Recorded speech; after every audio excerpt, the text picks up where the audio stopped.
1 करोड़ से ज़ायद अफराद की जानिब से ट्विटर CEO के ओहदे को छोड़ने के लिए वोट दिए जाने के बाद एलॉन मस्क ने खामोशी तोड़ दी। एलॉन मस्क ने सोशल मीडिया प्लेटफॉर्म की सरबराही छोड़ने के हवाले से अवाम से एक ट्विटर पोल के ज़रिए राय तलब की थी।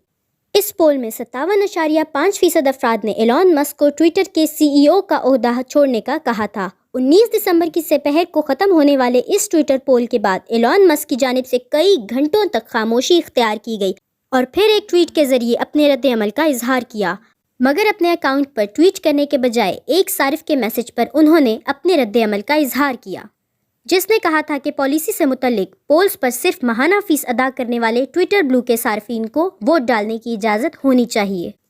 एलन मस्क ने इस सारिफ के ट्वीट का जवाब देते हुए कहा कि ये अच्छा नुक्ता है और ट्विटर में ये तब्दीली की जाएगी। यानी उन्होंने बज़ाहिर CEO के ओहदे से हटाने वाले पोल के नताइज को मानने से ही इनकार कर दिया।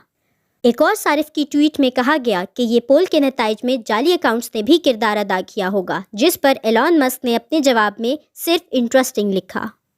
मैं हूँ सायरा बतूल और आप देख रहे हैं डिजिटल मैगज़ीन। अब तक के लिए इतना ही। मज़ीद खबरों और अपडेट्स के लिए सब्सक्राइब कीजिए हमारा डिजिटल मैगज़ीन YouTube चैनल और लाइक करना ना भूलिए हमारा डिजिटल मैगज़ीन Facebook पेज।